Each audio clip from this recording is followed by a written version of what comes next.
ಯಾರು ಯಾಕೆ ಹೇಳ್ತಾರೆ? ನೀವ್ ಸರಿ ಇದ್ರೆ ನಾವ್ಯಾಕ್ರಿ ಕೇಳ್ತೀವಿ?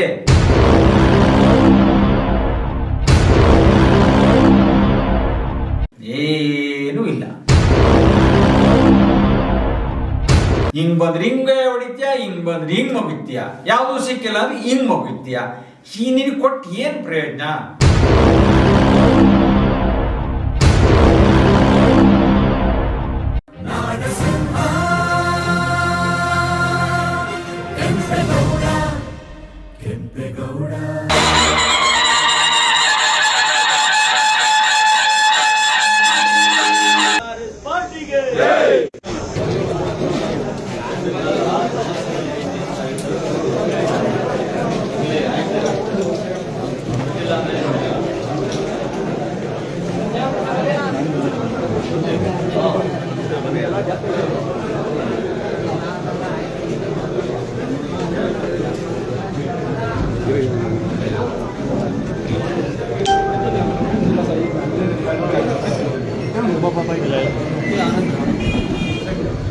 ಉದ್ದೇಶ ನಿಮ್ಮನ್ನ ನೀವೇನೋ ಮಾಡ್ಬಿಟ್ಟಿದ್ದೀರಾ ಅಂತ. ಇಲ್ಲಿ ನೀವೇನೇ ನಡೆದ್ರು ಇಲ್ಲಿ ಸನ್ನಿವೇಶಗಳು ಇದು ಹೂವೆ ಕುಡಿಸೋದು ನನ್ನ ಮೇಲೆ, ಸಾರ್ವಜನಿಕರಿಗೆ ತಪ್ಪಾಭಿಪ್ರಾಯ ಬರೋದು ನನ್ನ ಮೇಲೆ. ಅದಕ್ಕೆ ನಾನು ಪೊಲೀಸ್ನವ್ರಿಗೆ ಹೇಳಿದೆ, ನೀವು ಅನುಮತಿ ಕೊಟ್ಟಿದ್ರಲ್ವಾ, ಏನೇನು ಕಂಪ್ಲೇಂಟ್ ಅವೆ ಎಲ್ಲ ಕರೆಸಿ ಒಂದ್ಸರಿ ಚರ್ಚೆ ಮಾಡೋಣ. ಅಧಿಕಾರಿಗಳು ಇರ್ತಾರೆ, ಅವ್ರು ತಪ್ಪು ಮಾಡಿದ್ರೆ ಅವ್ರು ನೀರು ಕುಡಿತಾರೆ, ಹುಟ್ಟಿದವ್ರು ನೀರು ಕುಡಿಬೇಕು, ಅವ್ರು ತಪ್ಪು ಮಾಡಿದ್ರೆ ನೀರು ಕುಡಿತಾನೆ. ಏನು ಕರ್ಸಕ್ಕೆ ಸಾರ್ವಜನಿಕರಿಗೆ ಒಂದು ಮೆಸೇಜ್ ಹೋಗಬೇಕಲ್ಲ. ಇದು ನನ್ನ ಮೇಲೆ ಕೋಪ, ನೀವು ಮಾಡ್ತಾರೆ, ನಾಳೆ ಇನ್ನೊಬ್ರು ಮಾಡ್ತಾರೆ, ಇಲ್ಲಿ ಏನು ನಡೀತಾ ಇರೋ ಕಚೇರಿ ಏನು ಆಯ್ತದೇನೋ ಅಂತ. ಈಗಾದ್ರೂ ಬುದ್ಧಿ ಕಲ್ತ್ಕೊಳ್ತಾರೆ, ನೋಡೋಣ. ನಾವು ಇಷ್ಟೆಲ್ಲ ಆಗಲ್ಲ ಬುದ್ಧಿ ಕಲ್ತ್ಕೊಳ್ತಾರೆ ಅಂತ ಅನ್ಕೊಂಡಿದ್ದೀನಿ. ಬುದ್ಧಿ ಕಲ್ತ್ಕೊಳ್ಳೋರು ಅನುಭವಿಸ್ತಾರೆ ಅಷ್ಟೇ. ಕರೆಕ್ಟಾಗಿ ಕೆಲಸ ಮಾಡಿದ್ರೆ ಯಾರು ಒಂದು ಪ್ರತಿಭಟನೆ ಮಾಡಲ್ಲಣ್ಣ. ಬಂದು ಕರೆಕ್ಟಾಗಿ ಕೆಲಸಗಳಾಗಬೇಕು. ರೈತರುಗಳು ಬದ್ದಿ ಸುತ್ತಿ ಹೋಗೋದೇ ಆಗ್ತದೆ. ಹೆಚ್ಚು ಕಮ್ಮಿ ಅಂದ್ರೆ 1 ತಿಂಗಳು 2 ತಿಂಗಳು ನೀವೇ ಲೆಕ್ಕ ಕೊಟ್ಟಿದ್ರೆ 8 ವರ್ಷ ಆಗಿದೆ, ಇವತ್ತವರೆಗೂ ಆ ಕೆಲಸ ಆಗಿಲ್ಲ. ನೀವಿರುವಾಗ MLA ಇರುವಾಗ ಮಸಣದ್ದು ತಿರ್ಗಾ ಗುಂತೋಪು ಸೂರಪ್ನಳ್ಳಿದು. ಹಾಂ,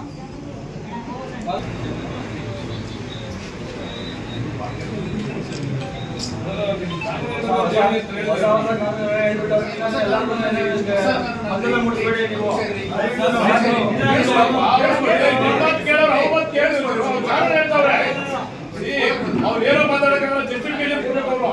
ನೀವೇನಾರ ನಾನು ಹೇಳೋದು, ನೀವೇನಾರ ಪ್ರತಿಭಟನೆ ಮಾಡ್ಬೇಕಾದ್ರೆ ಅವ್ರಿಗೆ ಏನೇನು ಸಮಸ್ಯೆ ಇದೆ ಅಂತ ಪಟ್ಟಿ ಕೊಟ್ಬಿಡಿ. ಅದು ಬಗೆಹರಿಲ್ಲ ಅಂದ್ರೆ ಯಾರಿಗೆಲ್ಲ ಬಂದು ಒಂದು ಸಮಸ್ಯೆ ವೈಯಕ್ತಿಕ, ಈಗ ಸಾರ್ವಜನಿಕ ಸಮಸ್ಯೆ ಮಾಮೂಲಿ ಒತ್ತುವರಿ ತೆರವುಗೊಳಿಸ್ಬೇಕು, ಗುರುತು ಅವೆಲ್ಲ ಮಾಡೋಣ.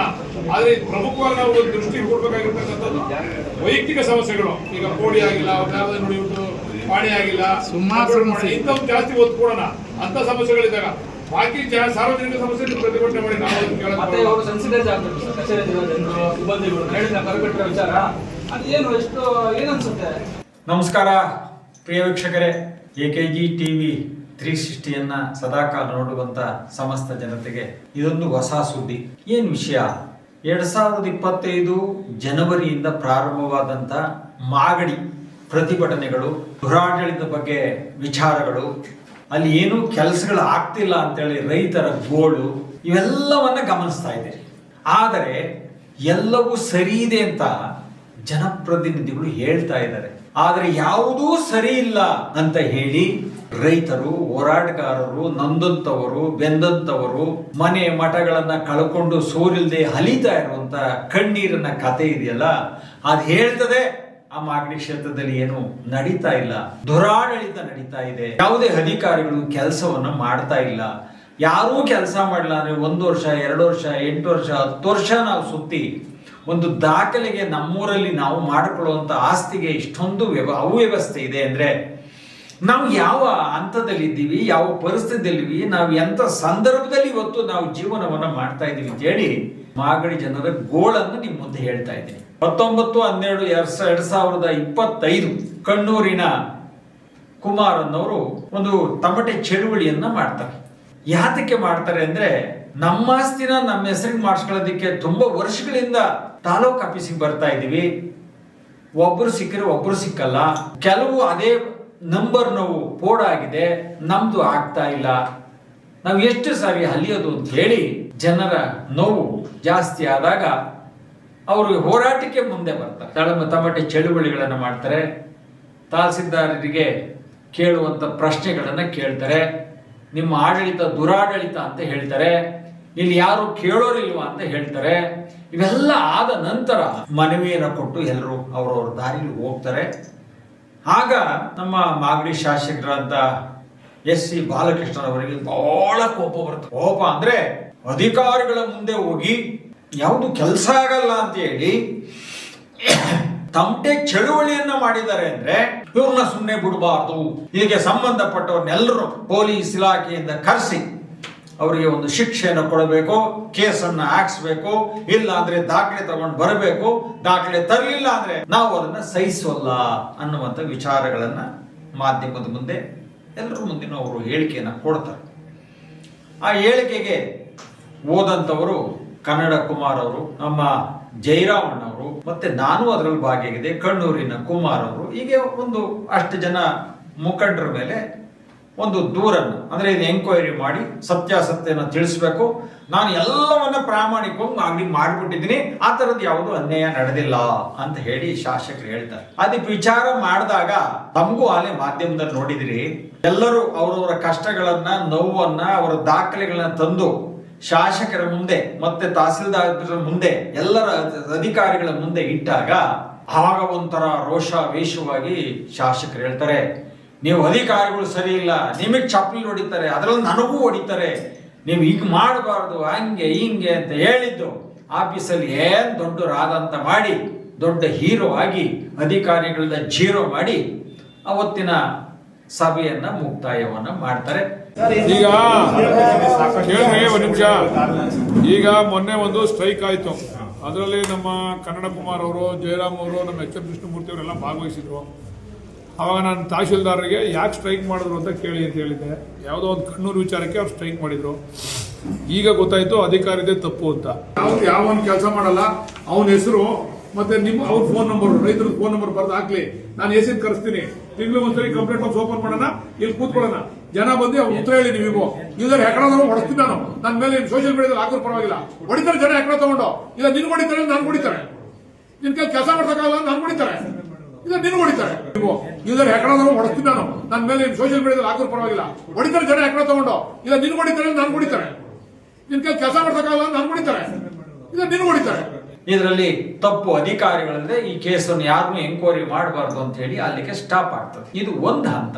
ಇದಾದ ನಂತರ ನಮ್ಮ KRS ಪಕ್ಷದವರು ಈ ಮಾಗಡಿಯಲ್ಲಿ ಏನ್ರಿ ಇದು ಅನ್ಯಾಯ ನಡೀತಾ ಇದೆ, ಯಾವ ಕೆಲಸನೂ ಆಗ್ತಿಲ್ಲ, ರೈತರುಗಳು ಕೇಳೋರ್ ಗತಿ ಇಲ್ಲ, ಇದೊಂದು ತಾಲೂಕ, ಇಲ್ಲಿ ಅವ್ಯವಸ್ಥೆ ತಾಂಡವಾಡ್ತದೆ, ಅಧಿಕಾರಿಗಳು ಸೋಂಬೇರಿತನವನ್ನು ತೋರಿಸಿದ್ದಾರೆ, ಇದನ್ನ ಸರಿ ಮಾಡಲಿಲ್ಲ ಅಂದ್ರೆ ಎಚ್ಚೆತ್ತುಕೊಳ್ಳೋದಿಕ್ಕೆ ಅವರೇ ನೇರವಾಗಿ ಬಂದು ತಹಸೀಲ್ದಾರ್ ಅವರ ಶರತ್ ಕುಮಾರ್ ಅವ್ರನ್ನ ಕರೆಸಿ ಅವರು ನೇರ ಈ ತರ ಬಂದಿರುವಂತ ದೂರುಗಳಿದೆ, ಇದನ್ನ ಸರಿ ಮಾಡಿ ಬಡವರ ಗೋಳು ಬಹಳ ಘೋರವಾಗಿದೆ, ಅವರ ಕಣ್ಣೀರ ಶಾಪ ಸರಿ ಇಲ್ಲ.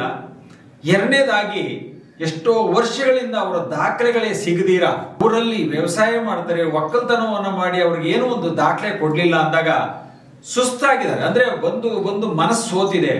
ಅದಕ್ಕೋಸ್ಕರ 2 ಹಸುಗಳನ್ನು ತಂದು ಆ ತಹಸೀಲ್ದಾರ್ ಅವರ ಕಚೇರಿ ಮುಂಭಾಗದಲ್ಲಿ ಕಂಬಗಳಿಗೆ ಒಂದೊಂದು ಕಟ್ಟು ಪ್ರತಿಭಟನೆಯನ್ನ ಮಾಡ್ತಾರೆ. ಅಲ್ಲಿಗೆ ಅರ್ಥ ಮಾಡ್ಕೊಳ್ಳಿ, ಮಾಗಡಿ ಕ್ಷೇತ್ರ ಯಾವ ರೀತಿ ಅಭಿವೃದ್ಧಿ ಆಗ್ತಾ ಇದೆ, ಬಡವರ ಕೂಗು ಎಲ್ಲಿಂದ ಎಲ್ಲಿಗೆ ಕೇಳಿಸ್ತಾ ಇದೆ ಅಂತ ಹೇಳಿದ್ರೆ ಅದನ್ನ ನೋಡಿದ್ರೆ ತಿಳಿದಂತವ್ರು, ವಿಚಾರವಂತರು, ಹಾಲು ಅನ್ನ ಉಣ್ಣುವ ಪುಣ್ಯಾತ್ಮರು ಅದಕ್ಕೆ ಗೊತ್ತಾಗ್ತದೆ. ಆಯ್ತಾ?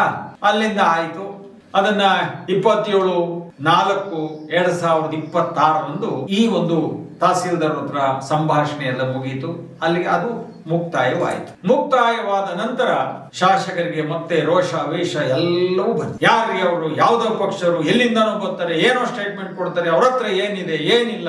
ಮಾಗಡಿ ಬರ್ಬೇಕಾದ್ರೆ ನನಗೆಲ್ಲ ಮೊದಲೇ ಆರ್ಡರ್ ಮಾಡಬೇಕು, ನನಗೆ ಏನ್ ಸಮಸ್ಯೆ ಅಂತ ನನಗೆ ತಿಳಿಸ್ಬೇಕು, ಆಮೇಲೆ ಬಂದು ಮಾಡಬೇಕು ಎಲ್ಲ. ಇವ್ರಿಗೆ ಸರ್ವಾಧಿಕಾರಿಗೆ ಎಲ್ಲವನ್ನ ಮೊದಲು ಒಪ್ಪಿಸ್ಬಿಟ್ಟು ಆಗ್ಲಿಲ್ಲ ಅಂದ್ರೆ ಬಂದು ಇವ್ರು ಬಾಯಿ ಬಿಡ್ಕೋಬೇಕು. ನೋಡಿ ಎಂತ ಪರಿಸ್ಥಿತಿಯಲ್ಲಿ ನಾವೆಲ್ಲ ಇದ್ದೀವಿ. ಅದಕ್ಕೆ ಅವರು ಆಗಿದ್ದಾಗಿದೆ ಅಂತ ಕೊನೆ ವಿಷಯ ಬಂದಾಗ ಏನಾಯ್ತು, ಇಲ್ಲ KRS ಪಕ್ಷದ ಮುಖಂಡರನ್ನ ಕರೆಸ್ಬೇಕು, ಅವರಲ್ಲಿ ದಾಖಲೆ ಇದ್ರೆ ತರಬೇಕು, ಇಲ್ಲ ಅಂದ್ರೆ ಅವ್ರ ಮೇಲೆ ಕೇಸನ್ನ FIR ಮಾಡ್ತೀವಿ, ಮಾತೆತ್ರ FIR ಮಾಡ್ತೀವಿ, ಅಧಿಕಾರಿಗಳು ಬಿಡ್ತೀವಿ, ಸೇರಿಸ್ತೀವಿ, ಜನ ಜಾಸ್ತಿಯಾಗಿ ಕಾನೂನು ತೊಡಕಾದ್ರೆ ಅಧಿಕಾರಿಗಳು ಬೈತೀವಿ, ಯಾರು ತಲೆ ಪಟ್ಟಿಲ್ದಾರ ಅವ್ನು ಜೈಲಿಗೆ ಕಳಿಸ್ತೀವಿ ಅನ್ನೋ ಮಟ್ಟಕ್ಕೆ ಇವತ್ತು ಮಾಗಡಿ ಕ್ಷೇತ್ರ ಬಹಳ ಎಲ್ಲರ ಜನರ ಬಾಯಲ್ಲಿ ಮೂಡ್ ಬಂದ್ಬಿಟ್ಟಿದೆ. ಇವತ್ತಿನ ಪರಿಸ್ಥಿತಿ ಈಗ ನಡೀತಾ ಇದೆ. ಕೊನೆಗೆ 4/5/2026 ಇವತ್ತು ಸೋಮವಾರ ಬೆಳಿಗ್ಗೆ ತಹಸೀಲ್ದಾರ್ ಆಫೀಸಿಗೆ ಎಲ್ಲರನ್ನು ಆಹ್ವಾನವನ್ನು ಕೊಟ್ಟಿದ್ರು. ಅವರು ಗಂಡಿಗಲುಗಳಾಗಿ ಅವರ ಸೈನ್ಯದ ಜೊತೆ ಸೀದಾ ಮಾಗಡಿಗೆ ಬಂದ್ರು. ತಾಲೂಕು ಆಫೀಸಿಗೆ ಬಂದು ಶಾಸಕರನ್ನ ಮುಖಾಮುಖಿ ಭೇಟಿಯಾಗಿ ಚರ್ಚೆಯನ್ನ ಮಾಡಿದಾಗ ಇಲ್ಲ ಅಧಿಕಾರಿಗಳು ತಪ್ಪಾಗಿದೆ, ಕ್ಷಮೆ ಇರಲಿ, ನಾನು ಮುಂದೆ ಎಲ್ಲ ಸರಿ ಮಾಡ್ತೀನಿ, ಎಲ್ರಿಗೂ ಸ್ವತಂತ್ರ ಇದೆ, ಆದ್ರೆ ನೀವು ಬರೋದಿ ಮುಂಚೆ ನಮ್ಗೊಂದು ಮಾಹಿತಿ ಕೊಟ್ಬಿಡಿ. ನೀವೇನಾರ ನಾನು ಹೇಳೋದು, ನೀವೇನಾರ ಪ್ರತಿಭಟನೆ ಮಾಡ್ಬೇಕಾದ್ರೆ ಒಂದು ತಿಂಗಳು ಮುಂಚೆ ಅವ್ರಿಗೆ ಏನೇನು ಸಮಸ್ಯೆ ಇದೆ ಅಂತ ಒಂದು ಪಟ್ಟಿ ಕೊಟ್ಬಿಡಿ. ಅದು ಬಗೆಹರಿಲ್ಲ ಅಂದ್ರೆ ಯಾರ ಕಡೆ ಬಂದು ಒಂದು ಇಂತಿಲ್ಲ ಸಮಸ್ಯೆ ವೈಯಕ್ತಿಕ. ಈಗ ಸಾರ್ವಜನಿಕ ಸಮಸ್ಯೆ ಮಾಮೂಲಿ ಒತ್ತುವರಿ ತೆರವುಗೊಳಿಸ್ಬೇಕು, ಕುತ್ಕೊಂಡ್ರೆ ಅವೆಲ್ಲ ಮಾಡೋಣ. ಆದ್ರೆ ಪ್ರಮುಖವಾಗಿ ನಾವು ದೃಷ್ಟಿ ಕೊಡ್ಬೇಕಾಗಿರ್ತಕ್ಕಂಥದ್ದು ವೈಯಕ್ತಿಕ ಸಮಸ್ಯೆಗಳು. ಈಗ ಕೋಡಿ ಆಗಿಲ್ಲ, ಅವ್ರನ್ನ ನುಡಿಯುವುದು, ಪಾಣಿ ಆಗಿಲ್ಲ, ಇಂಥವು ಜಾಸ್ತಿ ಒತ್ತು ಕೊಡೋಣ. ಅಂತ ಸಮಸ್ಯೆಗಳಿದ್ದಾಗ ಬಾಕಿ ಸಾರ್ವಜನಿಕ ಸಮಸ್ಯೆ ಪ್ರತಿಭಟನೆ ಮಾಡಿ ಮತ್ತೆ ಅವರು ಸೆನ್ಸಿಟೈಸ್ ಆಗ್ತಾರೆ ಸರ್. ಕಚೇರಿ ಜನರು ಸಿಬ್ಬಂದಿಗಳು ಹೇಳಿದ ಕರೆಬಿಟ್ಟ ವಿಚಾರ ಅದೇನು ಎಷ್ಟು ಏನನ್ಸುತ್ತೆ? ಯಾರು ಕೊಡ್ತಾರೆ? ನೀ ಸರಿ ಮಾಡ್ತೀಯಾ? ಹಿಂಗ್ ಬಂದ್ರೆ ಹಿಂಗೆ ಹೊಡಿತೀಯಾ, ಹಿಂಗ್ ಬಂದ್ರೆ ಹಿಂಗ್ ಮುಗಿತೀಯಾ, ಯಾವ್ದು ಸಿಕ್ಕಿಲ್ಲ ಅಂದ್ರೆ ಹಿಂಗ್ ಮುಗಿತೀಯಾ? ನಿನ್ ಕೊಟ್ಟು ಏನ್ ಪ್ರಯೋಜನ? ಹಂಗಾರೆ ನಿನ್ನ ಅಧಿಕಾರಿಗಳು ನಿನ್ನ ವ್ಯಾಪ್ತಿಯಲ್ಲಿ ಇಲ್ವಾ? ಇಲ್ಲ ದಿನ ಆಗುವಂತ ಅನ್ಯಾಯಗಳು ನಿನಗೆ ಕೇಳಿಸ್ತಾ ಇಲ್ವಾ? ಅಥವಾ ನೀನ್ ಮಾಗಡಿ ತಾಲೂಕು ಹೋಗ್ತಾ ಇಲ್ವಾ? ಶಾಸಕರನ್ನು ಪ್ರಶ್ನೆ ಮಾಡ್ಬೇಕಾಗ್ತದೆ. ಇವೆಲ್ಲ ನೋಡಿದಾಗ 1, 2, 3, 16 ಹಲವು ಅನ್ಯಾಯಗಳನ್ನ ಕ್ಷಮಿಸಬಹುದು. ಆದ್ರೆ 100 ಅನ್ಯಾಯಗಳು ನಡೀತಾ ಇದ್ದಾಗ ಕ್ಷಮೆ ಎಲ್ಲಿಂದ ಬರ್ತದೆ? ಅದನ್ನ ಖಂಡಿಸಬೇಕಾಗ್ತದೆ. KSR ಪಕ್ಷದವ್ರು ಏನ್ ಹೇಳಿದ್ರು? ನೀವು ಕೆರೆ, ಕಟ್ಟೆ, ಗುಡಿಗಳನ್ನ, ಗೋಪುರಗಳನ್ನ ಈ ಒಂದು ತಾಲೂಕು ಆಫೀಸು ಕೆಟ್ಟು ಕೆರೆ ಕೂತಿದೆ, ಇಂಥ ಒಂದು ಜಾಗದಲ್ಲಿ ಇವತ್ತು ಮಾಗಡಿ ಕ್ಷೇತ್ರ ಇದೆ, ಇದೊಂದು ತಾಲೂಕು ಅಂತ ಹೇಳೋದಕ್ಕೆ ಅವಮಾನ ಆಗುತ್ತೆ ಅನ್ನೋ ಒಂದು ದೃಷ್ಟಿಲಿ ಹೇಳಿದ್ರಲ್ಲ, ಅದು ನೀವು ಯಾವ ರೀತಿ ಅದನ್ನ ಸ್ವೀಕಾರ ಮಾಡ್ತಿರೋ ಗೊತ್ತಿಲ್ಲ. ಅದು ಮಾಗಡಿ ತಾಲೂಕಿನ ಜನತೆಗೆ ಅವಮಾನ, ಮೊದಲಿಗೆ ನಿಮ್ಗೆ ಅವಮಾನ ಆಗ್ಬೇಕು. ಇದೆಲ್ಲ ಆಯ್ತು. ಮಾತಾದ್ರೆ ಕೃಷ್ಣಮೂರ್ತಿ ಅವರು ಏನೋ ಹೇಳ್ತಾರೆ. ಏನ್ ಹೇಳ್ತಾರ್ರಿ? ಅಲ್ಲಾಗೋ ಅನ್ಯಾಯನೇ ನಿಮ್ ಮುಂದೆ ಇಡ್ತಾ ಇದ್ವಿ, ಅವರು ದಾಖಲೆ ತರಬೇಕು ಅಂತೀಯ, ಆಮೇಲೆ ಯಾರೇ ಬರ್ಬೇಕಾದ್ರು ನಮ್ಗೆ ಹೇಳ್ಬೇಕು ಅಂತೀಯ. ಯಾರು ಯಾಕೆ ಹೇಳ್ತಾರೆ? ನೀವ್ ಸರಿ ಇದ್ರೆ ನಾವ್ಯಾಕ್ರಿ ಕೇಳ್ತೀವಿ? ಎಲ್ಲವೂ ಸರಿ ಇದ್ರೆ ಯಾರು ಯಾಕೆ ಮಾತಾಡ್ತಾರೆ? ಎಲ್ಲವೂ ವಿಚಾರಧಾರೆಗಳನ್ನ ಎಲ್ರಿಗೂ ಗೊತ್ತಿದೆ. ನೀವು ಅಧಿಕಾರಿ ವರ್ಗದ ಪ್ರತಿಯೊಬ್ಬರನ್ನು ದಾರಿ ತಪ್ಪಿಸಿ ಒಂದು ದಾರಿದ್ರ್ಯದ ಸನ್ನಿವೇಶಕ್ಕೆ ನಾವೆಲ್ಲ ಬಂದಿದ್ದೀವಿ. ಇದನ್ನ ಸರಿ ಮಾಡುವಂಥದ್ದು ನಿಮ್ಮ ಕೆಲಸ. ನೀವು ಸರಿ ಮಾಡ್ತಾ ಇಲ್ಲ, ಯಾವುದು ಸರಿ ಇಲ್ಲ ಅಂತ ಮುಗಿಸ್ಕೊಂಡು ಬೀಳ್ತದೆ, ಅದಕ್ಕೆ ಬಣ್ಣ ಹೊಡೆದು ಅದಕ್ಕೊಂದು ಬೇಲಿ ಕಟ್ಟಿ ಅವತ್ತಿಗೆ ನೇರ ಮಾಡೋದು ನಿಮ್ ಕೆಲಸ. ಇದನ್ನ ಶಾಶ್ವತವಾದ ಕೆಲಸ ಅಂತ ಹೇಳ್ತಾರ, ಅಥವಾ ಅಭಿವೃದ್ಧಿ ಕೆಲಸ ಅಂತ ಹೇಳ್ತಾರ, ಇಲ್ಲ ಅದು ಜನಮೆಚ್ಚಿದ ಕೆಲಸ ಅಂತ ಹೇಳ್ತಾರ, ಇಲ್ಲ ಈ ನಾಡಿನ ಅಭಿವೃದ್ಧಿಯ ನೋಡಿದಾಗ ಸಂತೋಷ ಆಯ್ತು ಅಂತ ಹೇಳ್ತಾರ? ಏನ್ ಹೇಳ್ತಾರೆ? ಏನೂ ಇಲ್ಲ. ಆದ್ರೆ ನಿಮ್ಮ ಮಾತಿದೆಯಲ್ಲ, ಮಾತಲ್ಲೇ ಮನೆ ಕಟ್ಟಿ ಎಲ್ಲವನ್ನ ಆ ಟೈಮಿಗೆ ಮುಗಿಸ್ತೀರ. ಅದನ್ನ ಮಗ್ಚಾಕ್ಬೇಕಾ, ತಿರುವಾಕ್ಬೇಕಾ, ಎತ್ತಾಕ್ಬೇಕಾ, ಕೆಳಗೆ ತುಳಿಬೇಕಾ, ಅದನ್ನ ಸಮಯಕ್ಕೆ ತಕ್ಕನಾಗಿ ಆ ಬ್ಯಾಲೆನ್ಸ್ ಮಾಡೋ ಕೆಲಸ ಇದೆಯಲ್ಲ, ವೆಲ್ ಆ ಥರ ಇರ್ಬೇಕು ಮನುಷ್ಯ. ಯಾವ ಟೈಮ್ಗೆ ಹೆಂಗೆ ಆ ಮಾತಿನ ಬದಲಾವಣೆಗಳನ್ನ ಮಾಡಿಕೊಂಡು ಆ ಸಂದರ್ಭವನ್ನು ಹಂಗೆ ಅನುಮತಿ ಇದೆಯಲ್ಲ, ನಿಮ್ಮಿಂದ ಕಲಿಬೇಕು. ಆಯ್ತು, ಮಾಜಿ ಶಾಸಕರಾದ ಮಂಜೂರವರು ಆಪಾದನೆಯನ್ನ ಮಾಡಿದ್ರು, ಬಂದ್ಬಿಡಿ ಅಂತ ಆಹ್ವಾನ ಕೊಟ್ರಿ. ರಾತ್ರಿ 12 ಗಂಟೆಗೆ ತಹಸೀಲ್ದಾರರ ಒಂದು ಆದೇಶವನ್ನು ಹೊರಡಿಸ್ತೀರಿ. 144 ಸೆಕ್ಷನ್ಸ್. ನಾಳೆ ಚಕ್ರವಾವಿನಲ್ಲಿ 144 ಸೆಕ್ಷನ್ ಜಾರಿ ಆಗಿರೋದ್ರಿಂದ ದಯಮಾಡಿ ಯಾರು ಕೂಡ ಅಲ್ಲಿ ಬರ್ತಕ್ಕಂಥದ್ದು, ಗುಂಪಿಸಿರ್ತಕ್ಕಂಥದ್ದು ಅಥವಾ ಬೇರೆ ಅವಘಡಗಳಿಗೆ ಕಾರಣ ಆಗ್ತಕ್ಕಂಥದ್ದಾದರೆ ತಮ್ಮ ಮೇಲೆ ಪೊಲೀಸ್ನವರು ಸೂಕ್ತ ಕ್ರಮ ತೆಗೆದುಕೊಳ್ಳೋದ್ರಿಂದ ದಯಮಾಡಿ ಈ ಚರ್ಚೆ ನಾನು ನನ್ನ ತಮ್ಮ ಹಾಗೂ ಮಾಜಿ ಶಾಸಕರ ಮಧ್ಯೆ ನಡೆಯೋದ್ರಿಂದ ಅದು ಇಲ್ಲ ಮರ್ಡರ್ ಆಗಿರ್ಬೇಕು, ಇಲ್ಲ ದುಂಬಿ ಗಲಾಟೆ ಆಗಿರಬೇಕು, ಅಲ್ಲಿ ಬಿಗುವಿನ ವಾತಾವರಣ ಇರಬೇಕು, 2 ಗಲಭೆಗಳು ಎಲ್ಲ ಒಂದು 2 ಗುಂಪಿನವರು ಸೇರಿ ಯಾವ ಬೇಕಾದ್ರೆ ಘರ್ಷಣೆ ಆಗ್ತದೆ ಅಂತ ಮಾತ್ರ ನಾವು 144 ಸೆಕ್ಷನ್ ಹಾಕೋದಕ್ಕೆ ಅವಕಾಶ ಇದೆ. ಕಾಯೋರು ನೀವೇ, ಮೀಸೆ ತಿರ್ಸೋರು ನೀವೇ, ಅವ್ರು ಮೀಸೆ ತಿರ್ಸಿದಾಗ ಬೇಡ ಈಗ ಇನ್ನೊಂದಿನ ಬರೋಣ ಅಂತ ಹೇಳೋರು ನೀವೇ. ಏನು ಅಧಿಕಾರಿಗಳನ್ನ ನಿಮ್ ಬೇಕಾಬಿಟ್ಟು ಕುಣಿಸ್ತಾ ಇದ್ದೀರಲ್ಲ, ಅದು ಸರಿ ಇಲ್ಲ. ಅಧಿಕಾರಿಗಳು ನೀವು ಹೇಳ್ದಂಗೆ ಕುಣಿತಿದ್ರೆ ಅಧಿಕಾರ ಇದೆ, ಸರ್ಕಾರ ಇದೆ, ನಿಮ್ಮ ಮಾತು ಕೇಳಬೇಕು, ಬೇರೆ ವಿಧಿ ಇಲ್ಲ, ನಮಗೂ ಗೊತ್ತಿದೆ. ಆದ್ರೆ ಅವ್ರ ಮನಸ್ಸಿನ ನೋವಿದೆಯಲ್ಲ, ಆ ನೋವು, ಆ ವೇದನೆ ಯಾವತ್ತೂ ನಿಮಗೆ ಒಳ್ಳೆತನವನ್ನ ಬಯಸೋದಿಲ್ಲ. ಇದು ಸತ್ಯ. ಹಾಗಾಗಿ ನೀವು ಯಾವ ಪಕ್ಷದವ್ರನ್ನ ನೀವು ಯಾವುದೇ ರೀತಿ ಕೇಳಿದ್ರು ಒಂದೇ ಉತ್ತರ, ಮಾಗಡಿ ಭ್ರಷ್ಟರ ಕೂಪದಲ್ಲಿ ಮುಳುಗಿದೆ. ಇದನ್ನ ಸರಿ ಮಾಡೋದಕ್ಕೆ ಧ್ವನಿ ಎತ್ತಿದಾಗ ಆ ಧ್ವನಿಗೆ ತಣ್ಣೀರೆರಚಿ ತಣ್ಣಗೆ ಮಾಡ್ತಾ ಇದ್ದೀರಿ. ಆಯ್ತು, ಏನೇನ್ ಮಾಡ್ಬೇಕೋ ಮಾಡ್ಬಿಡಿ. ಯಾಕೆಂದ್ರೆ ತಮಗೆ ಇವತ್ತಿನ ಸರ್ಕಾರದ ಪೂರ್ಣವಾದ ಬೆಂಬಲ ಇದೆ. ಇವತ್ತು ಒಂದು ಸಣ್ಣ ಕೆಲಸಕ್ಕೆ ಇಡೀ ಮಾಗಡಿ ಅಧಿಕಾರಿಗಳನ್ನ, ಪೊಲೀಸ್ ಇಲಾಖೆಯನ್ನ ಸಂಪೂರ್ಣವಾಗಿ ಬಳಕೆ ಮಾಡ್ಕೊತಾ ಇದಿರಲ್ಲ, ಅವ್ರ ಕೆಲಸ ಮಾಡಕ್ ಬಿಡ್ರಿ. ಅವ್ರು ಪ್ರಾಮಾಣಿಕವಾಗಿ ಅವ್ರ ಕೆಲಸ ಮಾಡಕ್ ಬಿಡ್ರಿ. ಅವ್ರಿಗೂ ನೆಮ್ಮದಿ ಕೊಡ್ರಿ. ಇಲ್ಲದ ಸಮಸ್ಯೆನ ನೀವೇ ಉದ್ಭವ ಮಾಡಿ ತಿರ್ಗಾ ಆ ಸಮಸ್ಯೆನ ಸರಿ ಮಾಡೋದಕ್ಕೆ ಎಲ್ಲಾರನ್ನೂ ಕರೆಸಿ ಸಮಯ ವ್ಯರ್ಥವನ್ನ ಮಾಡ್ತಾ ಇದಿರಲ್ಲ. ಅಲ್ಲಿ ಮಾಗಡಿಲಿ ಏನ್ ನಡೀತಾ ಇದೆ? ಏನು ನಡೀತಾ ಇಲ್ಲ. ಎಲ್ಲವೂ ನೀವೇ ಮಾಡ್ತಾ ಇದ್ರಿ, ನೀವೇ ಸೃಷ್ಟಿ ಮಾಡ್ತಾ ಇದ್ರಿ, ನೀವೇ ಉದ್ಭವ ಮಾಡ್ತೀರಿ, ಅದನ್ನ ನೀವೇ ಶಾಂತಿ ಮಾಡ್ತೀರಿ. ನಾವೇ ಸರಿ, ನಾವೆಲ್ಲ ಸರಿ ಇದ್ದೀವಿ, ಅವರೇ ಸರಿ ಇಲ್ಲ ಅನ್ನೋ ಒಂದು ಮಾತನ್ನ ಹೇಳ್ತಾ ಇದ್ರಿ. ಇದು ಯಾವತ್ತಿಗೂ ಒಳ್ಳೆಯದು ಒಳ್ಳೆಯದೇ, ಕೆಟ್ಟದ್ದು ಕೆಟ್ಟದ್ದೇ. ಹಾಗಾಗಿ ನಾನು ಘಂಟಾಘೋಷವಾಗಿ ಹೇಳ್ತಾ ಇದ್ದೀನಿ, ಮಾಗಡಿಲಿ ಅಧಿಕಾರಿಗಳಿರ್ಬೋದು, ಅಭಿವೃದ್ಧಿಲಿರಬಹುದು, ಯಾವುದು ನಡೀತಾ ಇಲ್ಲ. ಜ್ವಲಂತ ಸಮಸ್ಯೆಗಳ ಬಗ್ಗೆ ಧ್ವನಿ ಎತ್ತಿ ಮಾನನೀಯ ಶಾಸಕರಾದ ಎಚ್ ಸಿ ಬಾಲಕೃಷ್ಣ ಅವರ ಸಮ್ಮುಖದಲ್ಲಿ KRS ಪಕ್ಷದ ರಘು ಜಾಣಗೆರೆ, ಗಂಗಾಧರ್ ಮತ್ತು ಎಲ್ಲ ಸಂಗಾತಿಗಳು ಚರ್ಚೆ ನಡೀತು. ಅದರ ಫಲಿತ ಏನು ಅನ್ನೋದನ್ನು ರಘು ಅವರು ಒಂದೆರಡು ಮಾತಾಡ್ತಾರೆ. ನಾವು ಕಳೆದ ಸೋಮವಾರ 8 ದಿವಸದ ಹಿಂದೆ ಇಲ್ಲೊಂದು ಪ್ರತಿಭಟನೆ ಮಾಡಿದ್ವಿ. ತಾಲೂಕು ಕಚೇರಿನಲ್ಲಿ ರೈತರು ಬಂದರೆ ಕೆಲಸಗಳಾಗ್ತಾ ಇಲ್ಲ, ಮತ್ತು ತಾಲೂಕು ಸುತ್ತಮುತ್ತ ಇರುವಂಥ ಸರ್ಕಾರಿ ಭೂಮಿಗಳು, ಕೆರೆ, ಕುಂಟೆ, ಗೋಮಾಳ ಇವೆಲ್ಲವೂ ಕೂಡ ಬಲಿಷ್ಠರು ಒತ್ತುವರಿ ಮಾಡಿಕೊಂಡ್ರು ಕೂಡ ಮೇಲಿಂದ ಮೇಲೆ ಅದನ್ನು ತೆರವುಗೊಳಿಸಬೇಕು ಅಂತೇಳಿ ಅರ್ಜಿ ಕೊಟ್ಟರು ಕೂಡ ಇಲ್ಲಿರೋ ಅಧಿಕಾರಿಗಳು ಏನು ಕಾರ್ಯಪ್ರವೃತ್ತರಾಗಿ ಕೆಲಸ ಮಾಡ್ತಾ ಇಲ್ಲ. ಮತ್ತು ರೈತರು ಹಲವಾರು ಜನರು ತಮ್ಮ ಕೆಲಸಗಳಾಗೋದಕ್ಕೆ, ಸಣ್ಣ ಪುಟ್ಟ ಕೆಲಸ ಆಗೋದಕ್ಕೆ ಅವ್ರು ಚಪ್ಪಲಿ ಸವಸ್ತಕ್ಕಂಥ ಒಂದು ಪರಿಸ್ಥಿತಿ ಇಲ್ಲಿ ಇದೆ. ಇನ್ನು ಇಲ್ಲಿ ಕಚೇರಿ ಒಳಗಡೆ ಸಿಬ್ಬಂದಿಗಳು ಯಾರು, ಬ್ರೋಕರ್ಗಳು ಯಾರು, ಭ್ರಷ್ಟಾಚಾರ ಮಾಡೋರು ಯಾರು, ಲಂಚ ಇಸ್ಕೊಳ್ಳೋರು ಯಾರು, ಯಾವುದೂ ಗೊತ್ತಾಯ್ತಾ ಇಲ್ಲ. ಯಾರೋ ಒಬ್ರು ID ಕಾರ್ಡ್ ಹಾಕೊಳ್ಳಲ್ಲ, ನೇಮ್ ಪ್ಲೇಟ್ ಇಟ್ಕೊಳ್ಳೋರಿಲ್ಲ. ಫಸ್ಟ್ ಆಫ್ ಆಲ್ ಸರ್ಕಾರಿ ಕಚೇರಿನೇ ಒಂದು ದನಿನ್ ಕೊಟ್ಟಿಗೆ ರೀತಿಯಲ್ಲಿದೆ. ಇಲ್ಲೊಂದಷ್ಟು ಬಡ ಅವ್ಯವಹಾರಗಳು ನಡೀತಾ ಇದ್ದಾವೆ ಅಂತೇಳಿ ನಾವು ಪ್ರತಿಭಟನೆ ಮಾಡಿದ್ವಿ. ಇದು ಒಟ್ಟಾರೆಯಾಗಿ ಮಾಗಡಿ ತಾಲೂಕು ಕಚೇರಿಯಲ್ಲಿರ್ತಕ್ಕಂಥ ಅಧಿಕಾರಿಗಳು ಏನಿದ್ದಾರೆ ಇವರು ಒಂದು ಸ್ವಲ್ಪ ಎಚ್ಚೆತ್ಕೋಬೇಕು. ಒಂದು ಏನು ಇಲ್ಲೆಲ್ಲ ಜನ ಬರ್ತಾರೆ, ಅವ್ರಿಗೆ ಜನಸ್ನೇಹಿಯಾಗಿ ಕೆಲಸ ಮಾಡೋ ನಿಟ್ಟಿನಲ್ಲಿ ಅವ್ರು ಬದಲಾಗಬೇಕು ಅನ್ನುವಂಥ ಒಂದು ಸದುದ್ದೇಶದಿಂದ ನಾವು ಇಲ್ಲಿ ಪ್ರತಿಭಟನೆ ಮಾಡಿದ್ವಿ. ಅದಾದ ನಂತರ ಪ್ರತಿಭಟನೆಗೆ ತಹಸೀಲ್ದಾರ್ ಸ್ಪಂದಿಸಿದ್ರು. ಆಯ್ತು, ನಿಮ್ದೇನು ಸಮಸ್ಯೆಗಳಿದೆ ಅದನ್ನೆಲ್ಲ ಬಗೆಹರಿಸ್ತೀವಿ. ಹೌದು, ನೀವು ಹೇಳ್ತಾ ಇರೋದು ಸತ್ಯ, ನೀವು ಹೇಳ್ತಾ ಇರುವಂಥ ಎಲ್ಲ ಆರೋಪಗಳನ್ನ ಒಪ್ಕೋತೀವಿ, ಆರೋಪಗಳ ಸಮಸ್ಯೆಗಳಿದ್ದಾವೆ, ನಾವು ಅದನ್ನು ಬಗೆಹರಿಸ್ತೀವಿ ಅಂತ ಹೇಳಿ ಪ್ರತಿಭಟನೆ ಮಾಡಿದಂಥ ದಿವಸ ನಮಗೆ ತಹಸೀಲ್ದಾರ್ ಹೇಳಿದ್ರು. ನಾವು ಪ್ರತಿಭಟನೆನ ಸಂಬಂಧಪಟ್ಟಂತಹ ಇಲಾಖೆಯವರ ಹತ್ರ ಪರ್ಮಿಷನ್ ತೆಗೆದುಕೊಂಡು ಏನು ಇಡೀ ಭಾರತ ದೇಶ ಒಂದು ರೀತಿಯಲ್ಲಿ ಇವತ್ತು ಸ್ವತಂತ್ರ ಆಗೋದಕ್ಕೆ ಕಾರಣ ಆದಂತಹ ಒಂದು ಚಳುವಳಿ ಏನಿದೆ, ಮಹಾತ್ಮ ಗಾಂಧೀಜಿಯವರೇ ನಮಗೆ ಹೇಳಿದ ರೀತಿಯಲ್ಲಿ ಸತ್ಯಾಗ್ರಹ ಅಂತಕ್ಕಂಥದ್ದು ನಮ್ಮ ಏನು ಒಂದು ಅಹವಾಲು ಇರುತ್ತೆ, ನಮ್ಮ ಸಮಸ್ಯೆಗಳನ್ನ, ನಮ್ಮ ಭಿನ್ನಾಭಿಪ್ರಾಯಗಳನ್ನ ದಾಖಲಿಸೋದಕ್ಕೆ ಇರುವಂತಹ ಒಂದು ಸಭ್ಯವಾದ ಮಾರ್ಗ ಅಂತೇಳಿ ಮಹಾತ್ಮ ಗಾಂಧೀಜಿಯವರು ಹೇಳಿದ್ರು. ಅವರ ಒಂದು ಅನುಯಾಯಿಗಳಾಗಿ ನಾವು ಒಂದು ರಾಜಕೀಯ ಪಕ್ಷವಾಗಿ ಬೆಳೀತಾ ಇರೋ ಸಂದರ್ಭದಲ್ಲಿ ಆ ನಿಟ್ಟಿನಲ್ಲೇ ನಾವು ಸಭ್ಯವಾಗಿ ಒಂದು ಪರ್ಮಿಷನ್ ತೆಗೆದುಕೊಂಡು ಪ್ರತಿಭಟನೆಯನ್ನ ಮಾಡಿದ್ದು. ಅದಾಗಿತ್ತು ಅಲ್ಲಿಗೆ. ಅದಾದ ನಂತರ ಶಾಸಕರು ಇಲ್ಲಾರೋ ಬಂದು ಪ್ರತಿಭಟನೆ ಮಾಡೋಗಿದ್ದಾರೆ. ಸುಮ್ಮನೆ ವಿನಾಕಾರಣ ಅವರು ಕಾರಣಗಳಿಂದಲೇ ಯಾವುದೇ ಕಾರಣ ಆಧಾರ ರಹಿತವಾಗಿ ಅವರು ಈ ರೀತಿಯಾಗಿ ಆರೋಪ ಮಾಡೋದಕ್ಕೆ, ಇನ್ನೊಂದು ಮಾಡೋದಕ್ಕೆ ನಾವು ಬಿಡಲ್ಲ. ಅವರ ವಿರುದ್ಧವಾಗಿ ಕ್ರಿಮಿನಲ್ ಕೇಸನ್ನು ದಾಖಲಿಸಬೇಕಾಗುತ್ತೆ KRS ಪಕ್ಷದವರ ವಿರುದ್ಧವಾಗಿ ಅನ್ನುವಂಥ ಒಂದು ರೀತಿಯಲ್ಲಿ ಗಂಭೀರವಾಗಿ ಅವರು ಆರೋಪ ಮಾಡುವ ರೀತಿಯಲ್ಲಿ ನಮ್ಮ ಬಗ್ಗೆ ಹೇಳಿದ ಕಾರಣಕ್ಕಾಗಿ ನಾವು ಇವತ್ತು ಅವರೇ ಹೇಳಿದ್ರು 4ನೇ ತಾರೀಕು ಇವತ್ತು ಸೋಮವಾರ ಅವರನ್ನ ಕರೆಸಿ ಅಂತ ಹೇಳಿ ಪೊಲೀಸರಿಗೆ ಹೇಳಿದ್ದೀವಿ ಅಂತ ಹೇಳಿದ್ರು. ಇವೆಲ್ಲವೂ ಕೂಡ ನಮ್ಗೆ ಯಾಕೋ ಪ್ರಜಾಪ್ರಭುತ್ವ ವ್ಯವಸ್ಥೆಯಲ್ಲಿ ಪ್ರತಿಭಟನೆ ಮಾಡೋದಕ್ಕೆ ನಮಗೆ ಹಕ್ಕಿಲ್ವಾ, ಅಲ್ಲಿ ನಡೀತಾ ಇರ್ತಕ್ಕಂಥ ಅನ್ಯಾಯ, ಅಕ್ರಮ, ದುರಾಡಳಿತವನ್ನ ಪ್ರಶ್ನೆ ಮಾಡೋದಕ್ಕೆ ನಮಗೆ ಹಕ್ಕಿಲ್ವಾ ಅಂತಕ್ಕಂಥ ಒಂದು ಪ್ರಶ್ನೆ ಇಲ್ಲಿ ಉದ್ಭವಿಸುತ್ತೆ ಶಾಸಕರು ಮಾತಾಡಿರ್ತಕ್ಕಂಥ ರೀತಿಯಲ್ಲಿ ಅಂತ ಹೇಳಿ ನಾವು ಇವತ್ತಿಗೆ ಬಂದ್ವಿ.